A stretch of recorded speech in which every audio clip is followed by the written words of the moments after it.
पिछले एपिसोड से आगे चलते हैं। अमेरिका ने इसे अपने कई सहयोगी देशों को भी दिया है, लेकिन उसकी नीति हमेशा की तरह काफी कठोर होती है।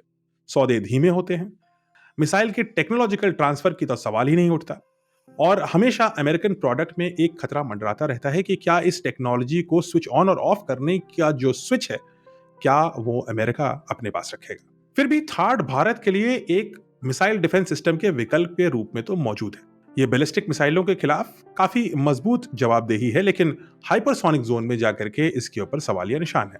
अब बात करते हैं भारत के सामने एक और विकल्प की, और यह विकल्प आता है भारत के एलाय इजराइल से। इस मिसाइल का नाम है एरो 3, और एरो 3 को दुनिया का सबसे भरोसेमंद long range missile defence systems में से एक माना जाता है।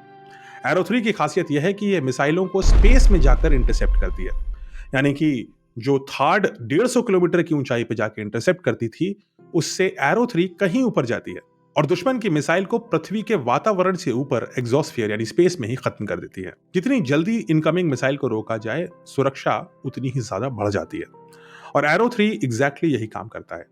यह सिस्टम भी थैड की तरह एक्सप्लोसिव वॉरहेड का कोई इस्तेमाल नहीं करता, और काइनेटिक एनर्जी जो मिसाइल में डेवलप होती है उसकी स्पीड और मास से, उसी का इस्तेमाल करता है इनकमिंग हाइपरसोनिक मिसाइल या किसी भी मिसाइल को डिस्ट्रॉय करने के लिए। टेक्नोलॉजी वही है, हिट टू किल टेक्नोलॉजी, लेकिन इसकी ऊंचाई जैसा मैंने आपको बताया थार्ड से कई गुना ज्यादा है। एरो 3 लगभग 2400 किलोमीटर तक के खतरे को रोक सकता है, और इसका इंटरसेप्शन की जो ऊंचाई है, जो हाइट है, वो थैड के 100-150 किलोमीटर नहीं बल्कि 500 किलोमीटर तक की ऊंचाई तक जा सकता है। यानी जिस हाइट पर एरो 3 काम करती है वो थैड की तुलना में 3 गुना से भी ज्यादा है, और इसी कारण से यह मिसाइल अंतरिक्ष की सीमा पर ही इनकमिंग मिसाइल को खत्म कर देती है। Arrow 3 medium range, intermediate range और आईसीबीएम क्लास बैलिस्टिक मिसाइल्स को बड़ी भरी भांति रोक सकती है।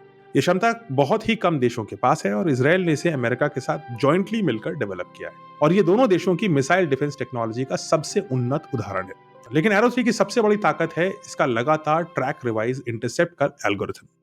यानी मिसाइल अगर अपना रास्ता बदले, जैसे चाइना के DF-17 कोशिश करती है, तो एरो 3 भी अपना कोर्स इन फ्लाइट बदल सकती है, और यह चीज इसे बेहद भरोसेमंद बनाती है, और चाइनीज हाइपरसोनिक मिसाइल्स के खिलाफ इसे एक रिलायबल जवाब बना सकती है।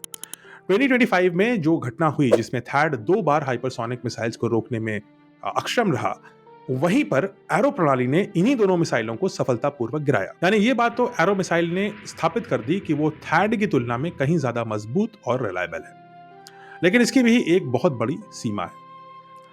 अभी कहानी में एक और ट्विस्ट है, जुड़े रहिए अगले एपिसोड के लिए।